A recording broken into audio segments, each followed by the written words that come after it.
Oh, hell, they're calling the safety, man.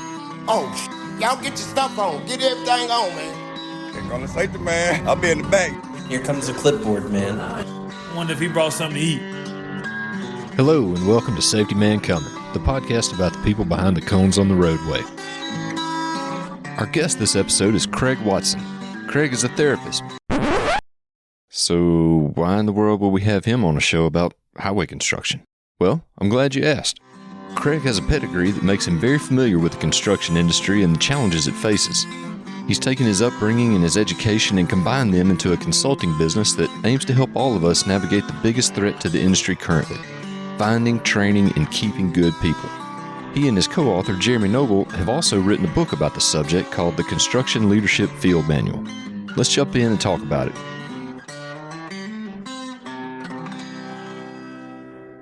All right.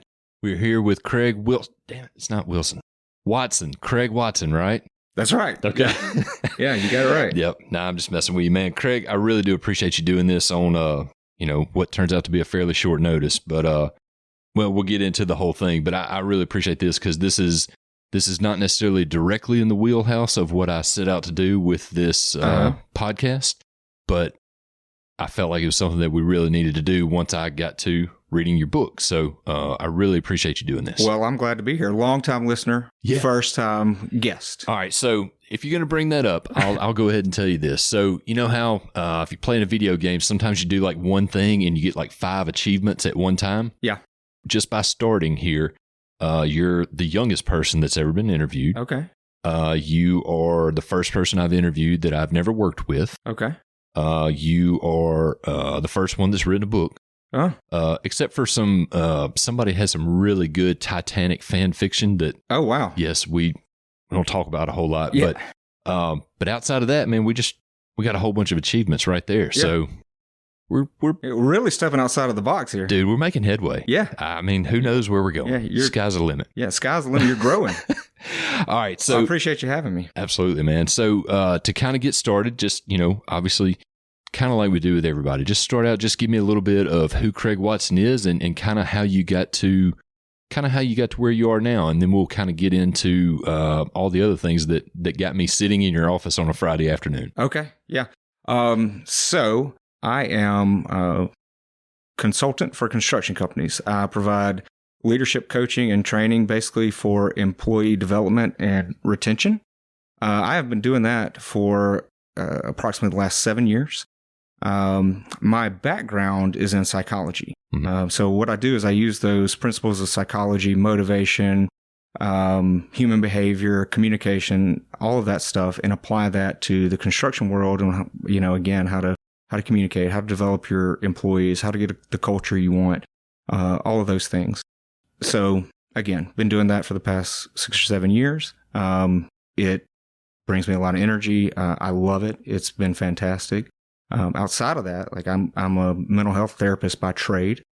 I've been doing that for about the past 14 years. Mm-hmm. So that's a lot of fun. And, I guess we can kind of get into how those worlds kind of crossed over. Yes. And in addition to that, I mean, understanding that you are a therapist, I get that. Is it necessary for me to be on this couch? It absolutely is. It's important for me to observe your behavior and really get a good insight here. I feel very comfortable, right? Yeah, good. All right. We designed this to make you comfortable.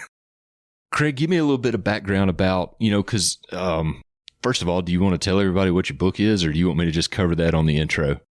Yeah. So, like 2 weeks ago, put out a book called The Construction Leadership Field Manual. I've been working on this book for about 18 months and put it out about 2 weeks ago. It's, like I said, I've been working on it for about 18 months, but it really encompasses the past 7 years of what the kind of work I've been doing. It basically breaks down, as you know, there's a lot of frustration in the construction industry right now. A lot of frustration with losing good employees, a lot of frustration with the generational gap. 40% of the workforce is expected to leave within the next 5 to 8 years. And if you're in the industry, obviously that's something you guys talk about all the time, right? It is. Yeah. But the big thing is not just those people leaving. There's only about 25% coming in, but there's also this. So the people that are leaving, they have this wealth of knowledge, this huge wealth of knowledge, but just a really difficult time communicating and transferring that knowledge down. And so what this book is designed to do is kind of be short, compact, and hope get some actionable items for basically your anywhere from your executives to your frontline leaders. Say, hey, how do we do this? How do we create a culture to where, we attract good employees, we retain those employees, and we can also coach these employees. I got a chance to read it this week, and it is great. It's exactly what you're saying there. And, you and I were talking a little bit before we hit record here. And for me, it feels like as you read through the first part of these chapters, you can, all those things you just said, the things that we hear in meeting rooms and job sites and things like that about, we're losing people. Our best guys are going to retire. The people don't want to work, whatever those may be, whatever those challenges are now, those things are in the front. And then you kind of take everybody through in each one of those, different chapters. All right. Yet you're hearing that. What do you do now? Right. And so that's what I've been doing for the past 7 years, is basically embedding myself in these companies and working through that. And so the goal with this book was to give some practical tools and say, like, hey, look, here's some things you can do. Here's some things you can do right now. And so thank you for reading it. And hopefully, people will take something from it. Yeah. Hopefully so. All 13 people that listen to this podcast, hopefully will go out and read it now too. Yeah, absolutely. Why highway construction?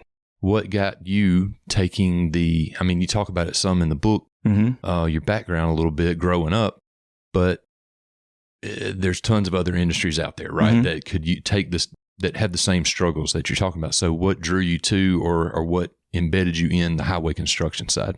I'm going to give you the long answer. Okay. And then I'll give you the short answer. That's fair. Okay. The long answer is, my grandfather and my father were in road construction. And so as a kid, every other weekend with my dad, we were on a job site pretty much. And during the summers when I was with my dad, we were on the job site.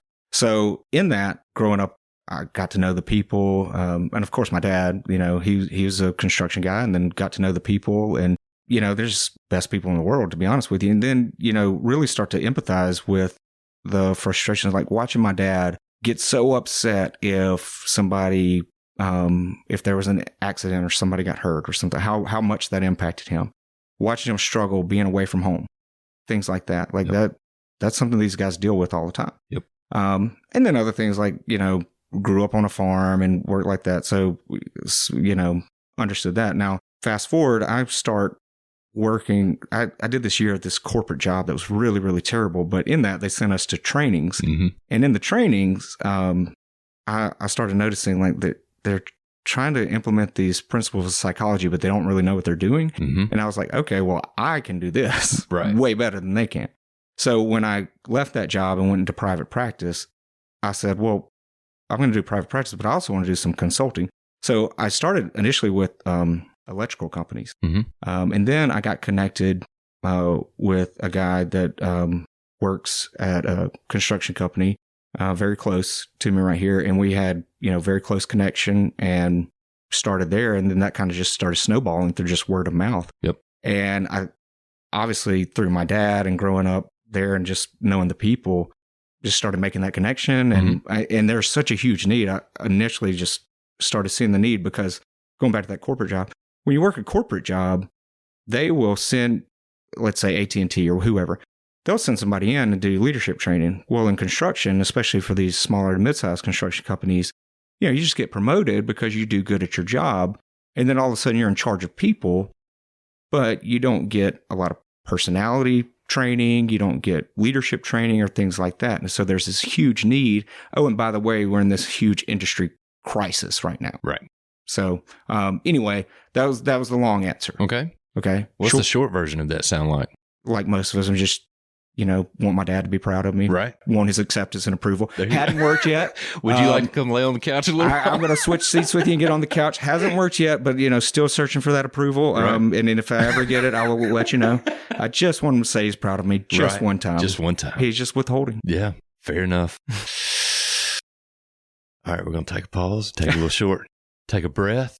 There we go. Let it out. You're doing great, Craig. Yeah. All right. Something I've been battling with my entire life. Oh man, you've gotten into this, and at this point, you've been doing this for, you said, about 7 years as far as the dealing with the construction side of it. Have you? I'm going to ask you a question that's going to sound a little odd, but it's leading to another question. Okay. Have you gotten to do any of the jobs themselves? As you've embedded, whether it's a guy running a rake, whether it's a guy operating a backhoe, whatever it is, have you gotten to do any of those jobs? Meaning, have I actually worked on the job? Yeah, you're out there, you're with these people, you're talking to them and things like that, and inevitably something like that comes up, right? Hey, man, well, why don't you get over here and run this shovel a little bit? And next thing you know, oh, yeah, show me, that kind of thing. No, I have not. All right. Go ahead. And that's an acceptable answer. Yeah. That's what I was hoping you would say. All right, so my lead in next to that is, help me with, how do you help me explain to me, how do you empathize with somebody and learn the challenges of their job and the ways to help them and things like that when you haven't actually done that? And I'm not asking that to be a gotcha to you, but on the safety side, right? There's a ton of things that I have not done, right? I've never run an asphalt paver. I can't run an asphalt plant, but you have to be able to learn about it and empathize with these folks in order to be able to communicate with them. Yeah, I see what you're saying. And so when I first started, I think that was the biggest resistance was you don't have a clue what it's like to be us. And to that, I would say, you know what? You're right. And how I always kind of try to approach that is, hey, you're the expert on you. And I would never pretend to know what it's like to build a bridge. I would never pretend to know what it's like to pave a road. You're the expert on you. So help me understand what it's like to do that. Here's what I'm the expert in. I'm the expert in communication, human behavior, all of that. So it's definitely back and forth trust. It is definitely like showing some humility for sure. Yeah. And I'm the first to say, I don't know, like, show me. But what I have found, again, like construction guys are great people. And they like to teach. Yes, so I will say, hey, what's going on here? Show me what you're doing. Tell me what you're doing. And just finding some way to connect. But again, no, I don't know. And I'm not, I think it would be arrogant to pretend to know. Yeah. No. Yeah. Absolutely. Yeah. You can't know everything, right? And, No. and you shouldn't, just like you said, you shouldn't go into it with that aspect. But people want to teach you. And so that's where you start making that common ground. And eventually you do start to understand the struggles they've got, the challenges of whatever that job is without you've never turned a shovel over, but you can empathize with that guy and see what he's got going on. So Yeah. I know this is a struggle for some people sometimes to be able to make that connection. Yeah. And that's a great point, is like essentially what you're getting at is how do you connect with somebody when you don't do the same thing that they do?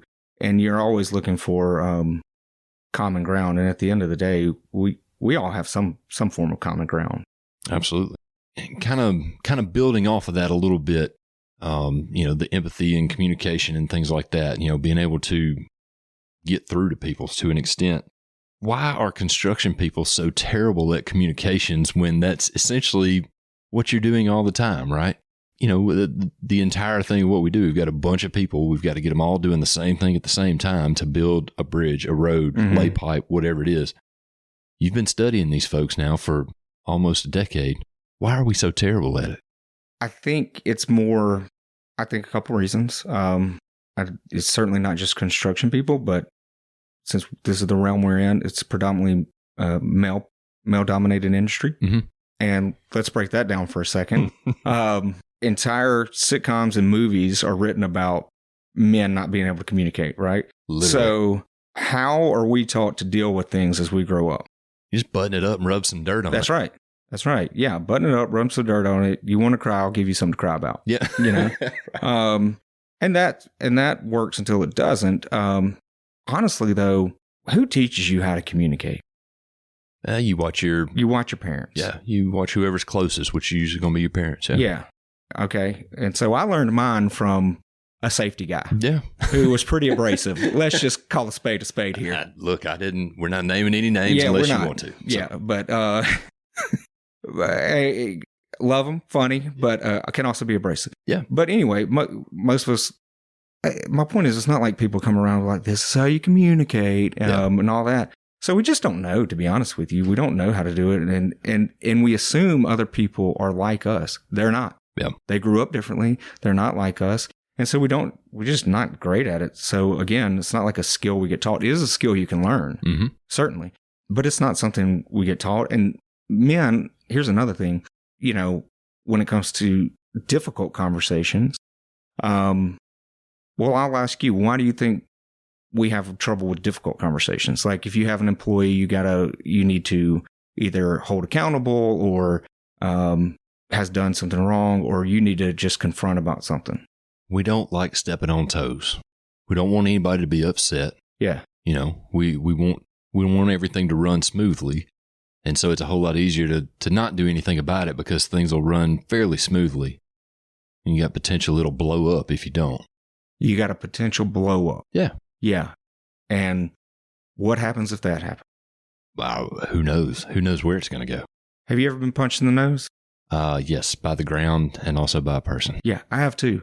And it's not fun, right? So if you're a man and you've been punched in the nose, you know how quickly something can escalate. Yep. All right. So as men, typically our response is, withdraw and pout. Really, it's just, let's just shut up about it. And so another thing is like, all right, so you and I have an issue we need to address. We're just going to avoid each other all day, all week, probably. And then that just kicks the can down the road and it builds that resentment over and over until finally, well, I don't want to work with Justin. Yeah. And so anyway, my whole point in saying that is like, why do we avoid having difficult conversations?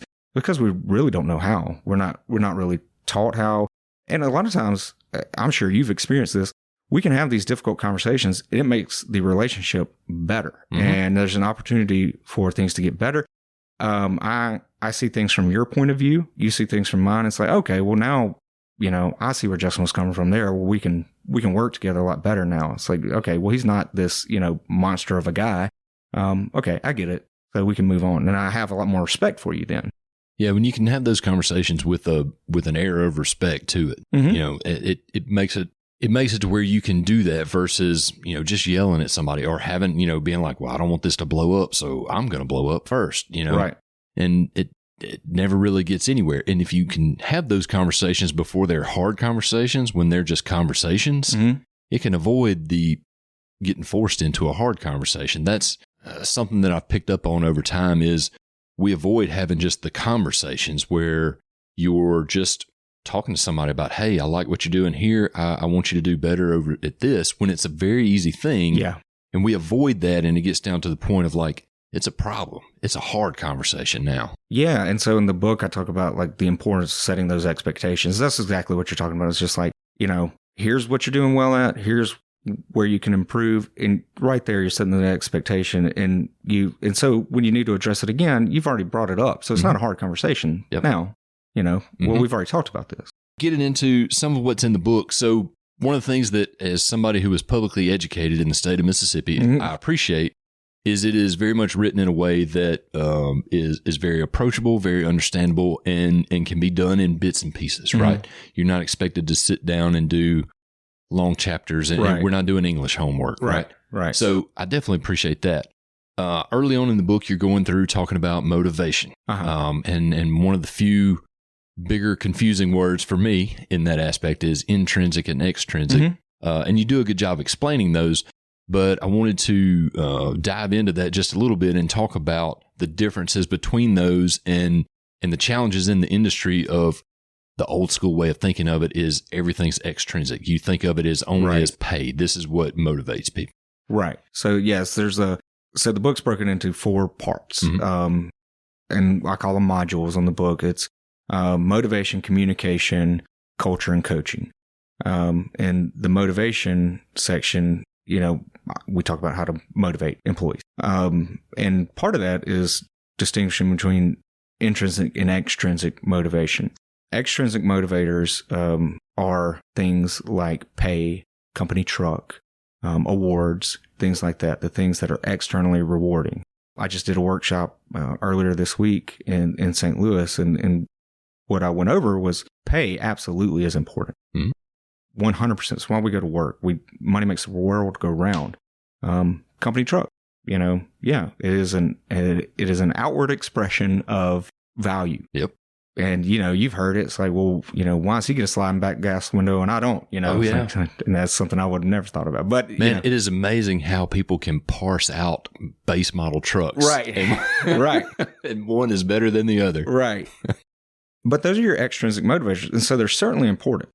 But kind of the point I'm making there is, or we are making, is I got a co-author, and I should note this. Let me back up. My co-author, Jeremy, he's a psychologist, and we met in graduate school and became good friends. And he went on to become an Army Ranger, and then he became a psychologist for the Ranger Regiment. Mm-hmm. So, as I was going through this stuff, he was like, that's the same stuff we do in the Rangers. That's the same stuff we do in the Rangers. And I was like, well, man, do you want to contribute to this book? Because if it's good enough for the Rangers, it's probably good enough for the construction. Probably good enough. Yep. Or for the construction industry. Anyway, so the point we're making in the book is like extrinsic motivators, important. Intrinsic motivators are the things we do just because we like doing them. They're rewarding. Children play not because they're getting a reward, because they like. Yep. You may go fishing. Yeah, you get a reward with the fish, but you might just like fishing. I might play guitar even though I'm horrible at it, but I just like doing it. Yep. Right? That's an intrinsic motivator. So the challenge is, as a construction leader, finding what internally motivates your crew, your teams. And each person's going to have a little different. An example of that being, if you have somebody who enjoys teaching, pair that person up with a new hire and help that person mentor that person because they get more fulfillment out of their job. The bigger point there is, why do people always ask for $1 an hour, another $1 an hour? I'm asking you that. Yeah, I mean, I read the book, but main reason is because they don't know of anything else to ask for. As far as they know, that is the only other thing of value that they can get. Yep. That's the only way we show them value. And if that's the only way we show them value, of course, that's all they're going to ask for. And it's challenging. It's difficult. We have to take more time to do it. But if we can tap into some of those internal motivators, then that helps. Yeah. I know I said it one time off the cuff to somebody. We were talking about this exact issue a few years ago, and it was, money will get them in the door. But after that, you've actually got to build value in some sort of way. There's got to be a reason they want to stay. And I thought about that on the ride over here. It's like, what's a good metaphor for that or whatever. But it's like fast food. All fast food is essentially the same type thing, and it all costs about the same. So if you think about, a job and pay, everybody's in the same ballpark. But once somebody bites into it, whatever's in there is what's going to keep them coming back versus going to some other place. Yeah. And so how long go ahead. I want you to tell me that I did really good on that little motivator on the it was awesome. The metaphor there. I'm going to start using it. Okay, good, because I thought about that really hard. That was the first thing I thought of, and I jumped too quickly, but I was like, okay, I'm stealing that. But so how long does a pay increase last as far as job satisfaction? Yeah, I mean, until the next thing comes up, right? Until the next issue comes up. Typically, it's 90 days maximum. Yep. And because our lifestyles adjust, and the newness wears off. Yeah. And so that's why, and again, money matters. But to your fast food example, that's why I jumped so quickly, is because the satiation leaves. Yeah, that's right. It does. And that's exactly what happens too. I don't know. I was really happy with that example. Yeah, it was great. Yeah. Appreciate it. That's what I needed. Some confirmation. Positive reinforcement. Yeah, it's awesome. I'm going to start stealing it. I might even bring McDonald's sacks. There you go. All right. So this is kind of a weird question, but do you see more of your business during certain times of the year? Does it get busier in the winter for you, less busier in the summer? I do think it gets a little bit busier end of year. People are trying to get a lot of their end of year stuff in, and work maybe slows down. Obviously, summer, people are blowing and going. Right. If you've started with somebody in the winter and you kind of have an ongoing training, you're sitting and talking with people and things like that. Is that for you? Do you see it after this amount of time as kind of a barometer of how serious the company is about what you're putting out or what you're going through. If they get into the summertime, they're like, we don't have enough time for some of these classes. Or, if somebody's bought in, like, yeah, we're going to make time. I don't know if that's exactly fair to say. Okay. Because it is all a balance. It's a business. I do see those people who are like, we're going to make time. At the same time, like as a business owner, I can very much. You can sympathize with them. I can, because I look at numbers all day long myself. And, buddy, I can feel that anxiety. Yeah. It's on a smaller scale, but I can feel it for sure. Absolutely. And when you've got, a few hundred people that are counting on you. Right. Yeah. And I've got people counting on me as well. And, wakes me up at night. Yeah. So in that instance, I've been fortunate enough to make myself available to go out on job sites and things like that. So that's awesome. I didn't know whether there was anything to it or not, but that was something that I wondered. Do you see it kind of wax and wane a little bit? Yeah, you're right. Especially as the days get shorter and, it gets a little wetter. There's more time for training. And I think the buy-in level is the same and they want it there. It's just like make hay while the sun's shining. Yeah. I mean, we very much have a season. I mean, even this far south where winter is not that harsh, we still very much have a season. Right. So something that you do hit on in the book that I wanted to talk about was some of the mental health aspects, because it's a very interesting statistic that's in your book, and I've heard it in some of my circles as well, that construction workers have the highest incident rate of suicide of any occupation, I guess.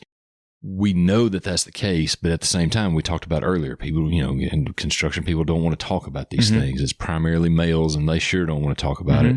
So what ways are you seeing that are ways to start to break down that barrier a little bit? You're not going to get people necessarily coming out in a group and talking about their issues, but how are you finding ways to at least get them to acknowledge that it exists and it's okay? Yeah. Well, can I just back up a second and kind of address head on what you brought up? One, I'm glad that you've at least heard about it. But let me just address it. So yes, suicide rates in construction are highest among any industry, among any occupation. Depending on the year you look at, you are 4 or 5 times more likely to die by suicide than you are an on-job incident. What does that mean? You are 4 or 5 times more likely to die by suicide than an actual death, on-the-job death. Yep. That's wild. Yeah. And I'll also say this. I've been consulting 7 years, consulting with construction, specifically 6. I've been in mental health 14. I've dealt with more suicides and hospitalizations in construction than I have in my mental health practice. Yeah. And that goes right along with the statistic. So to answer your question, like, how do you break that barrier? Yeah, because the thing is, like, you're sitting there saying you've got a 4 or 5, times better chance of dying from that. And when you think about how much training that we do for safety stuff, how much time we spend, doing different trainings on all these different things, how much training we do for all these different safety things, and you've got annual refresher, you do it over again every year, so it's built into your brain. And you've got that much more of a chance to die of suicide. And we don't even, it's like you get a 30-minute presentation once a year. So there's your answer. Yeah. You're like, well, how do we? This is a very therapist thing to do, is to tell me that I found my own answer. Yeah, that's your answer. And it absolutely is. You treat it like the safety issue that it is. Yeah. Substance abuse rates are very high in construction as well. Yep. But you treat it like the safety issue that it is. And so, you as a safety guy, make it part of your JSAs or JHAs. May's Mental Health Awareness Month. Make it part of your JSA, JHA. Once a month, do a toolbox talk about it, or whatever you want to call it. Make sure you have those trainings instead of a 30-minute presentation and everybody's just like, okay, I sat through this boring presentation. And sometimes they can be boring. Don't make them boring. Yep. Bring in a cool guy like me.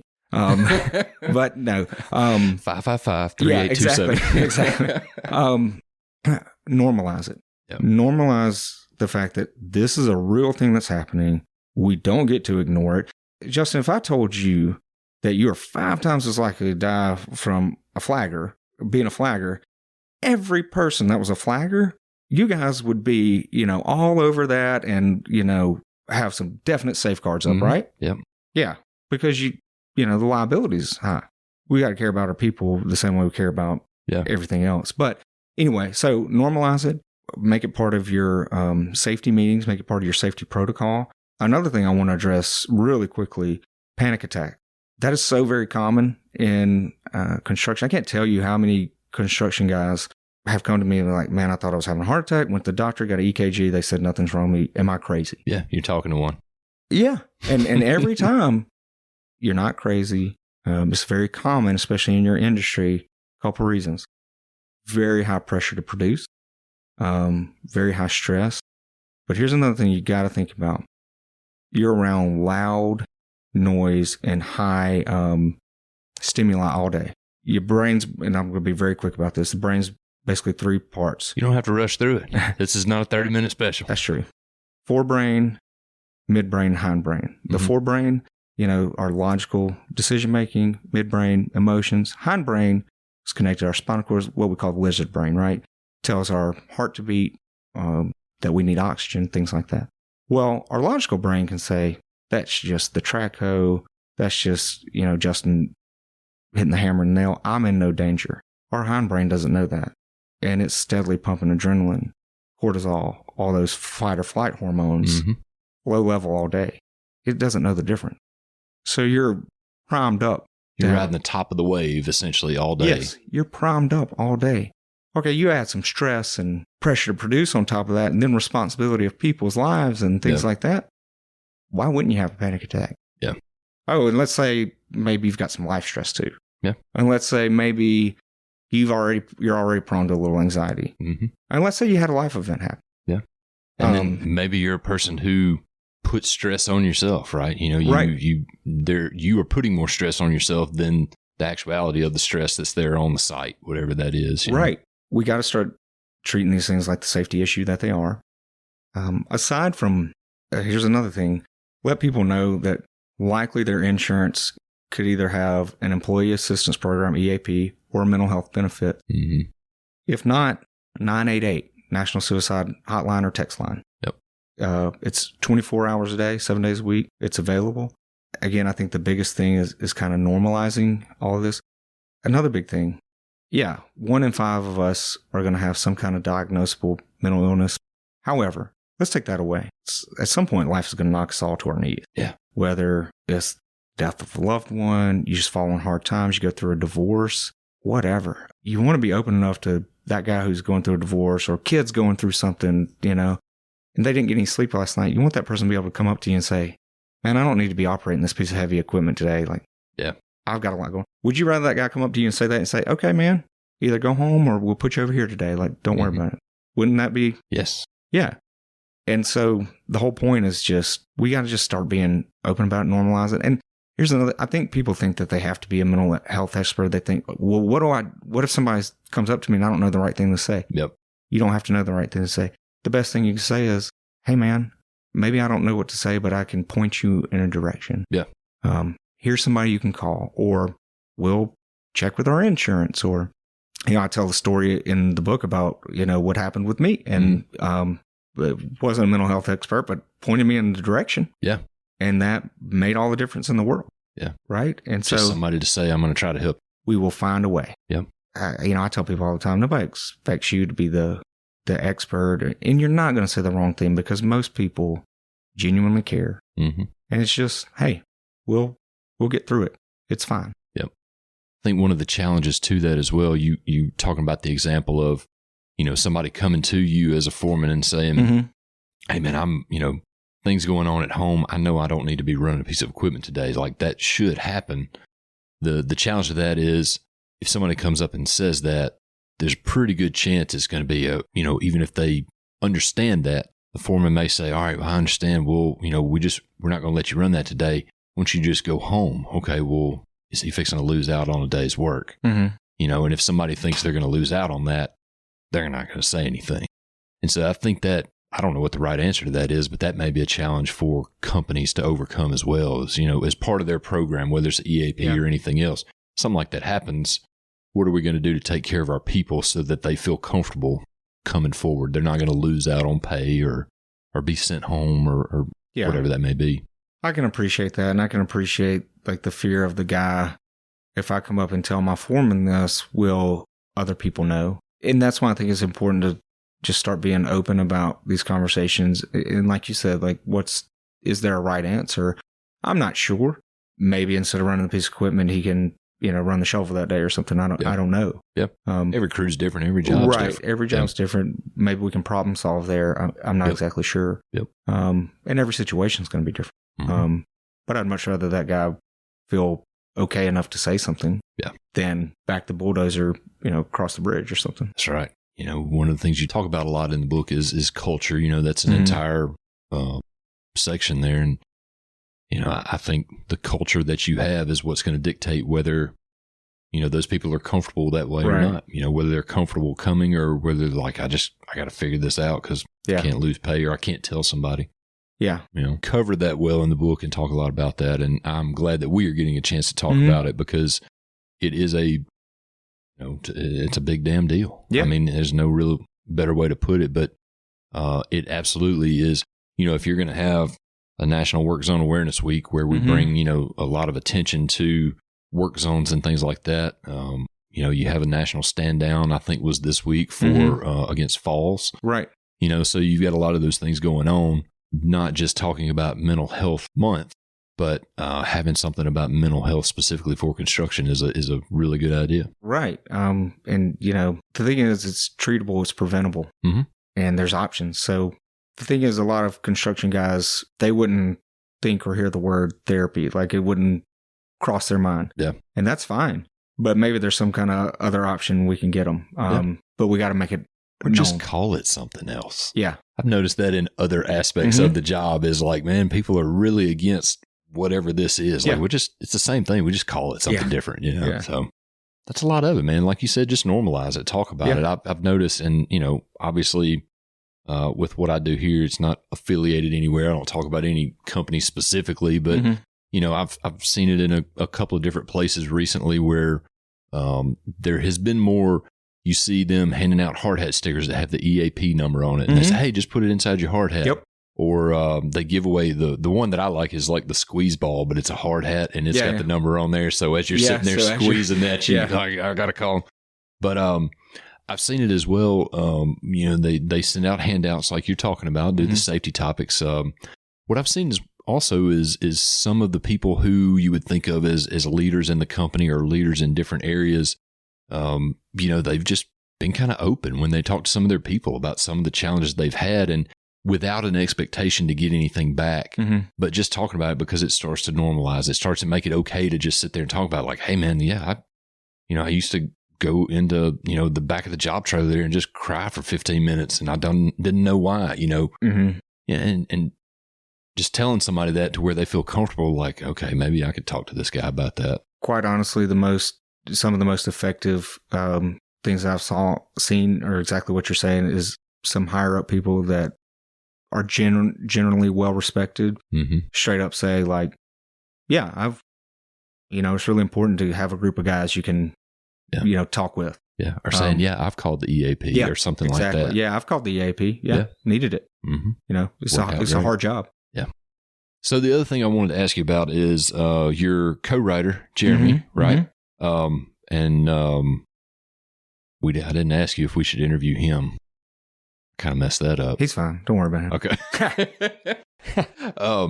But no, so it's a really good perspective that he gives on being in the Rangers and how, because I've always been fascinated with that too. Yeah. Is the, obviously we're not Rangers, right? We're not the Army or whatever, but those similarities, there's so many similarities there between any of your armed forces stuff and what we do in construction and, people working as a group for a common goal, right? You've got, to some extent, a command culture, where, hey, these guys are the ones telling everybody what to do, but everybody has their own job and they're expected to do it. Like, even down to things like the hurry up and wait, so much of what we do in construction, and it's what everybody gripes about when they drive down the road. It's like, I see all those construction workers, they're just standing around. Yeah. Well, no, we busted our butts to get to here. Now we're waiting on the next truck. Waiting on the truck, waiting on the materials. Yeah. So there's so much in there. And I've noticed over the years, I've met a bunch of veterans that just fit really Mhm. well in the construction Yeah. industry. So how has that been with that relationship you have there with him? How has that been marrying the two together there? Well, exactly like you said, and that's how it all formed, was because, well, okay, so a couple things. Exactly like you said, the similarities are exactly what you were hitting on, as, you know, working toward a common mission, common goal, hierarchy, structured culture, and just kind of hard-nosed, salt of the earth people, very tough, that type of thing.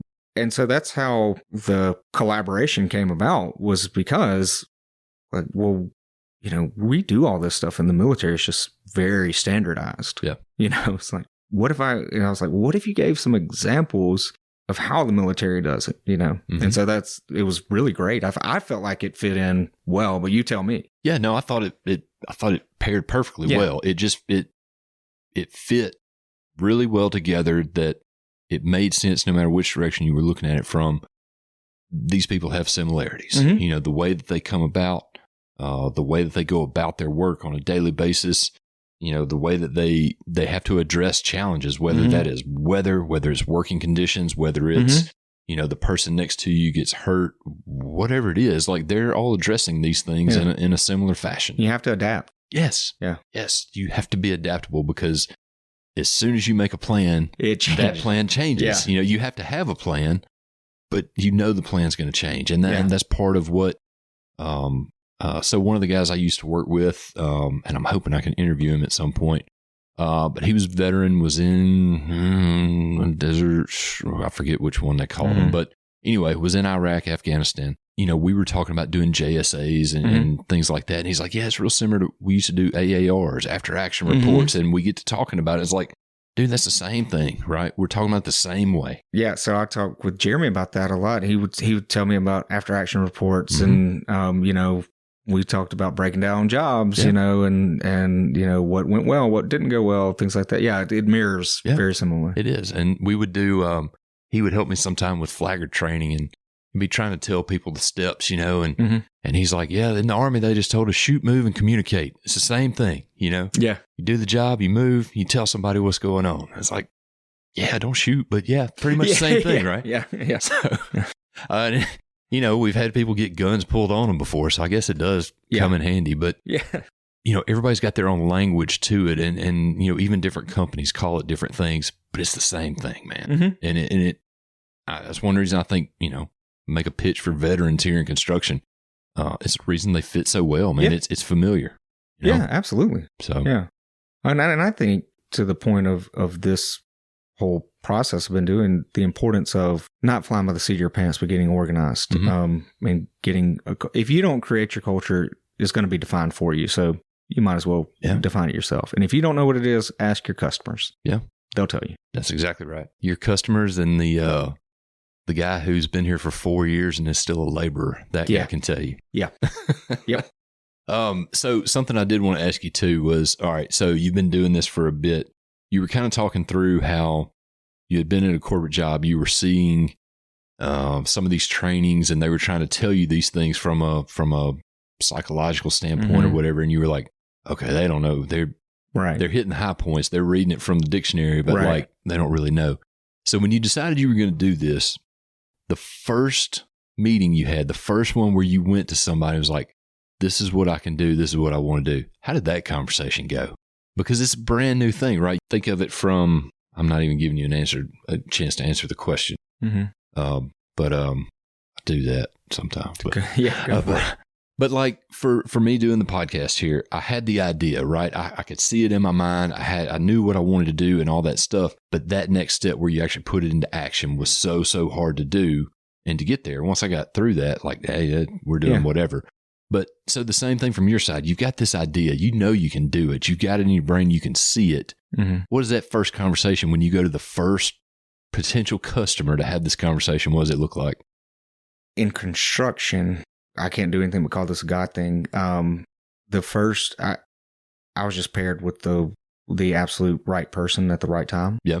His name is Jason Henry, and he was just open. And he in my mind was kind of ahead of the curve and like saw the writing on the wall. And he was like, look, we got to do something. And he was very open to the whole idea and knew what he needed and was like, look, I'm on a path to change the company and, I'm willing to try something. Right. And so he was willing to try. And then out of that, some other people were. Now, within organizations, sometimes there are people who are just like, absolutely not. But usually after a while, there's some buy-in. And there may still be some people who are just like, no way. Yeah. But typically what happens is like the tide starts turning. Mm-hmm. However, there has been those meetings where they're like, what is this is absolutely wackadoodle or whatever. It's like, you're going to sit around and sing Kumbaya, which is not what I do. But right. They're looking through going, all right, who told us about this guy? Like, they're not invited anymore. But to your point, that first one could have been, what are you talking about? Yeah. I think I was just fortunate and placed at the right person at the right time. Yeah. I'd have been nervous as a tick, but it sounds like the fact that you guys met up, it was kind of both of you were on the same page to start with, and that made it a little easier and a little more comfortable. I really and truly, we were, and it's been a great relationship ever since. Yeah. That's awesome. You're how many people are in your shop here? How many of you guys do what you do, or is it just you? It's just me right now. Yeah. So this is this is a question that I was going to ask you a little bit selfishly because I'd always worked somewhere where I had somebody who was over me that I was reporting to. So I had a pretty basic job, or I was working for a company where I was just a safety manager. So I'm doing all the jobs. It's just me. Yeah. So getting to a situation where you actually have people reporting to you, now all of a sudden you're drinking from a fire hose as far as learning how to be everything that's in your book, right? Yeah. Trying to do that. So if someone is interested in being a better leader and besides just reading the book, what are the best ways to kind of self-assess their strengths and weaknesses? Because that's one of the things you talk about early on in the book is kind of, you kind of got to assess where you are, right? Yeah. And do that 360 review to an extent, but it can be really hard to kind of assess yourself fairly. It is. So what are some good ways to do that? Self-assessment is very difficult because how I see me and how you see me are very different, or can be. Yeah. Can be. Because I may see myself as, best things to ever walk this earth. And, and you may be looking at me and saying, well, Craig, I got some objections there. Yeah. But at any rate, to start, I think I'm big, you write it. And when I say write it, don't type pen to the paper. Yep. Okay. All right. And trying to be honest with yourself. Like, what am I doing well? What energizes me? What are my values? And where do I need to grow? But honestly, the best thing is you got to go to people you trust and who will give you honest feedback. And when you're doing that self-assessment, what are some things people have said that stung? Because it probably was a little truth to it. Yeah. But go to people, because if you're thinking like, okay, I want to be a better leader, then you're probably ready to hear some of that feedback. Go to people you trust and who will give you honest feedback and say, hey, like I need the honest feedback here. What do you think? Where can I grow? Okay. I'm backtracking a little bit. We talked about intrinsic and extrinsic. So the other thing that was in that chapter there, this is one of the other big words that you used, was the hedonic treadmill. Am I pronouncing that correctly? All right. So obviously that's a newer word. I doubt seriously there were treadmills during the Freud times. So where does that come from? And help explain to me a little bit what that is, because I thought the way that you talked about that was kind of fascinating about how those motivators, it always kind of resets back to neutral, to zero, to something. Well, that's basically what it is like you're going to regress back to your original, let's say, just satisfaction or happiness level. I think the example in the book was, what was it, lottery winner? I think so. Lottery winner and someone who was like was paralyzed, paraplegic. Yeah. And have you read the book? Yeah, that wasn't. I didn't write that part. Oh, okay. Yeah, that was Jeremy. I read that thing like 1,000 times, probably looking for errors and edits. Yeah, but anyway, yeah, that's basically it. Like you're typically going to regress back to whatever your happiness level was prior to whatever event, whether it was you won the lottery, you got a raise, whatever. So you're going to regress back to where you were prior to. So the whole point of that is like the extrinsic things don't last Yeah. in your overall satisfaction. So is that similar to, make sure I form this up in my brain, right? See if what I'm bouncing off of here. So the idea, I've heard people talk about like happiness is temporary bits and spurts, right? And that, life is hard. We're all dealing with that. But, those bits of moments of happiness are what you're living for. You get those bright moments or whatever. But everybody, is that same thing? Or am I thinking of something different as far as everybody kind of comes back to the mean there? I think that's a little different. I think the point there is that sometimes we can trick ourselves into thinking, well, if I just get this pay raise or if I just get promoted to this, then I'll be happy. Right. That's not true. Yeah. We can want those things. You should want those things, I think. If you should be motivated to want those things. Happiness is an emotion just like sadness, anger, it's going to come and go. Personally, this is Craig's personal opinion, but I think a lot of people would agree with this. Your purpose is what's going to get you through every day, your day in and day out. And no matter what comes, happiness, sadness, all that stuff, anger, fear, your purpose is going to be, and that's essentially what we get into, tapping into people's purpose and values. Yep. That makes sense. Yeah. My question is what didn't make sense. Yeah. No, your answer makes sense. Okay. And it's okay to give your personal opinion. I mean, the book has your name on it. Yeah. Right. Yeah. All right, Craig. As you know, I'm not very smart. I've kind of bounced around. All these questions are kind of stream of consciousness because I did most of this on the ride over here. But as you pointed out to me just a few minutes ago, we've covered everything in the book here. We've covered most of the book, so nobody needs to buy it at this point, right? That's right. Yeah. I'm only kidding. We did a deep dive. Please go buy the book. But it's broken into 4 modules. You mentioned that earlier: motivation, communication, culture, and coaching. And we haven't hit on the coaching part of it yet, but really we haven't. But at the same time, we kind of have. So kind of tell me a little bit as far as the coaching side of it, pulling all this together, and actually, the person that you've got, helping them get to where you want them to be. Yeah. First of all, I disagree with the "you're not very smart" thing, but Fine. A couple of things. Sometimes when I use the term coaching, I've seen people think that means, okay, well, that means we don't write people up or hold them accountable. That's completely false. Yeah. Coaching means the example I use is like Nick Saban. Does he hold people accountable, or did he? Oh, yeah. Absolutely. Mm-hmm. And I'm not a Nick Saban. I'm not an Alabama fan. But You're wearing a Mississippi State shirt. Yeah, right. You better not be. Yeah. But, I think we can say like he was a pretty decent coach. So you set expectations, hold people accountable, and give continuous feedback. I think everybody will tell you, there's a generational difference, right? When I break this down to people, there was a shift. What happened in 2008? Everything went towards the ground. Mm-hmm. Big market crash, right? That's when my life changed too. Yeah. What happened? So that's when everybody started going broke, or everything stopped. I was in the surveying business at the time, and primarily what we did was residential and commercial real estate stuff. All of that came to an immediate halt. And so myself and the fellow that I was working with, we just one day we were done. We were gone. Hey, appreciate you guys. We need your gas card and your keys. So that's when my life changed, just like a whole lot of other people's. And I would not be sitting here today if it had not been for that crash. I'd still probably be surveying somewhere. That's right. And that is when my father's life changed. Mm-hmm. I was in college at that time. People of my generation watched people like my father, who had been working for that particular company for over 30 years at that point, probably, go from this really high up job to a huge shift, let's just say, that he had to move, a big change. He was fortunate enough to keep a job, to have a job. But there were, I watched my friends' parents lose jobs who'd been working that long. And then when I entered the workforce, I entered on an unpaid internship, which was exactly what it sounded like. Yeah, it's indentured servitude. Did not pay.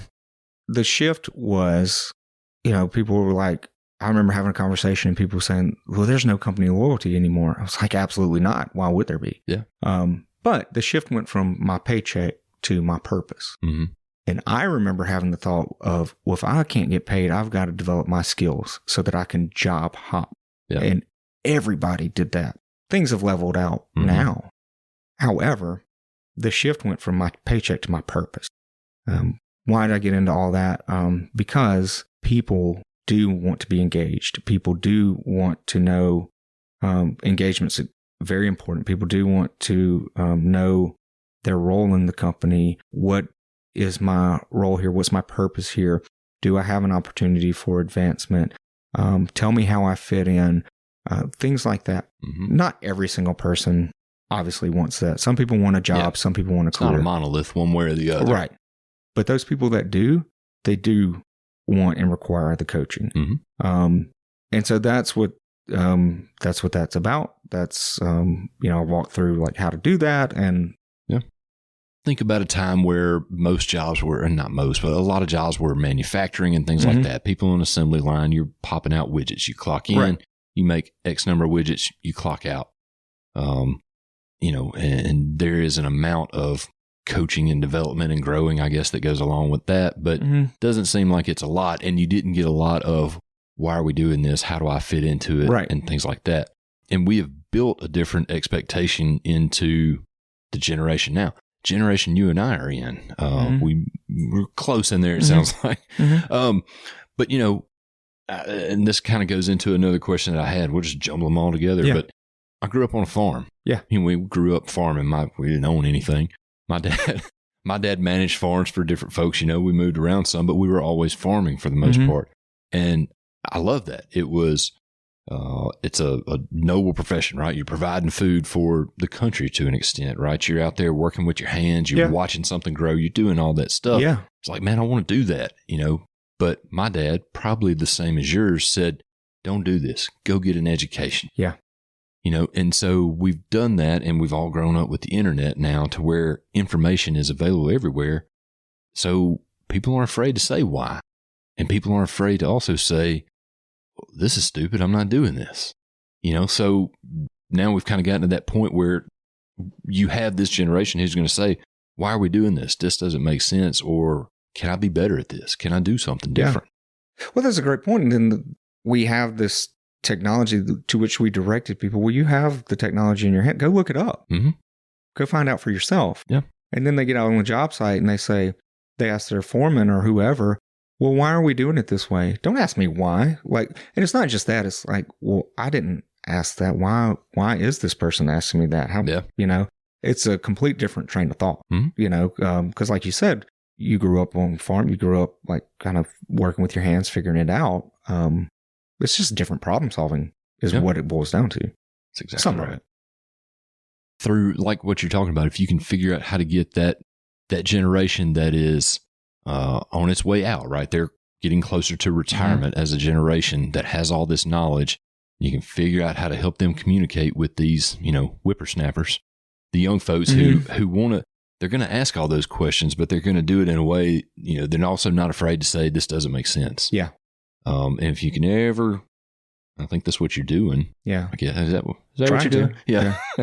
But if you can get to that where they can figure out how to communicate, like it does help bridge that gap. Yeah. And because the folks on the bottom end, the bottom end of the age spectrum, they want to know, but they want to be a part of something. They want to know they're just not popping out widgets. That's right.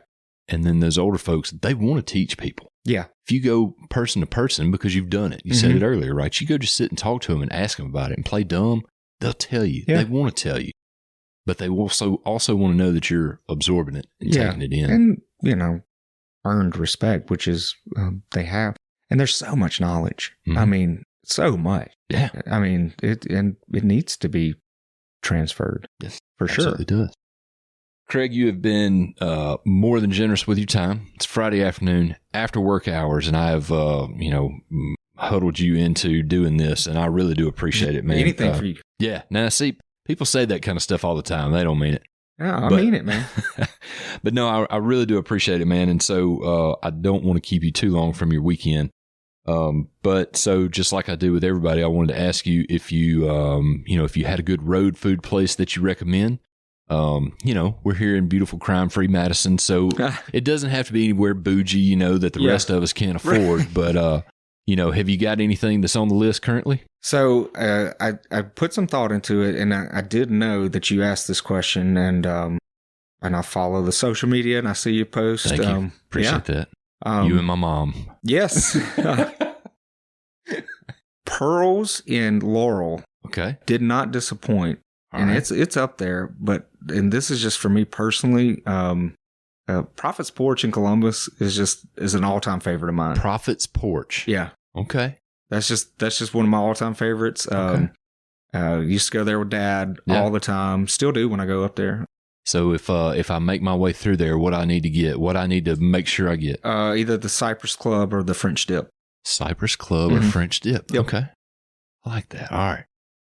That's a pretty good one. Yep. And then Pearls in, where'd you say? Laurel, So Mississippi. What's the deal with Pearls? Man, it's just kind of famous. It's just this country Mhm. food, like line to the street. Yeah. Everybody gets it, and then I'm telling you, like, it did not disappoint. All right. Okay. Yeah. All right.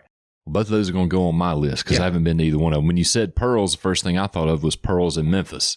Oh yeah, Which used to, Yeah. I haven't been in a long, long time, but man, when it comes to like seafood, them hot shuck Yeah. oysters and Yeah. things like that, whew, man, I actually did supper there for my 30th birthday. Had the family and friends in there. Mm-hmm. We tore up some oysters, Yeah. man. So, yeah. All right, but this is a different Pearls. All right. Well, Craig, that's all that I had, man. And like I said, I really do appreciate it. I really do appreciate you making my first edition book a signed first edition. Absolutely. Okay. Yeah. Thank you for having me. And I think we did agree that you will sign it as to the Safety Man. You're the inspiration for all of this. Absolutely. Is that correct? Yeah, Okay, all right. absolutely. That's how it's going in there. Really appreciate that. It's Thank you, man. gonna go on my mantle, but no, I really do appreciate it, man. And Yeah. thank you for what you're doing as far as the book and stuff. You're, slowly but surely, like all of us are trying to do, man, making a dent in this and Yeah. making it an industry that people can get into and stay in and appreciate. Yeah, and it's honestly, it's been the highlight of my career so far. It's been a lot of fun.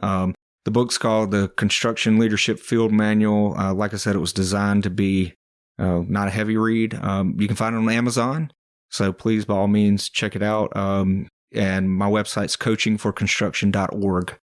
So please check it out. If I can help in any way, I'm more than happy to. Is there a reason it's .org as opposed to .com? There is. Tell me about .com that. was taken. Oh, okay. Yeah. So that's the only reason. We You're have not a charity. We have reached out to the owner, and they have not responded. But if you go to .com, it is directed to my website. Yeah. I don't know what's going on there. Yeah. I am not a domain name genius. Yeah. Well, now that you've written a book and also appeared on a prestigious podcast like this, That's right. there's no chance that guy's going to sell it to you cheap. Right. Yeah. He's jacked it up. Now you it's know. just a story. Yeah, now it's just a story. So it is coachingforconstruction.org. .org. All right. Good deal. Craig, thank you, man. I appreciate it. And Thank you, enjoy buddy. your weekend. Yeah, thanks, buddy. Special thanks to author Craig Watson for taking the time to speak with us. It was an awesome and eye-opening experience. I know it's not someone working in highway construction, but it sure felt topical right now for our industry. And most importantly, it felt like help. It felt like answers to those questions we all ask about the future of highway construction. So hopefully you felt the same. In addition, if you're in construction and mental health is not a common topic for your group, now is a great time to start talking about it. May is Mental Health Awareness Month.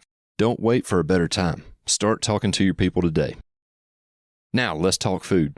My pick this week is The Diner in Crossville, Alabama. This is a no-frills lunch spot that just serves up good food. Perfect for when you've spent the morning chasing dump trucks all over Sand Mountain. Super nice folks working there, and if they take the time to tell you about the dessert, you should probably get it. Check them out.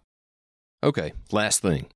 So far, people from 24 states and 4 countries have downloaded episodes of Safety Man Coming. Please help us spread the word by telling others about the show. They can find it on Apple Podcasts, Spotify, Audible, YouTube, or literally anywhere else they can think of just by searching Safety Man Coming. If you like the show, write a review on whatever platform you're listening. It really helps us find new listeners. If you've got feedback or have a suggestion for a guest, email us at safetymancoming@gmail.com. There's no G on the end of Safety Man Coming. Also, find us on Facebook or Instagram at Safety Man Coming. We really appreciate your help and your time. Join us again next time as we meet another person behind the cones on Safety Man Coming.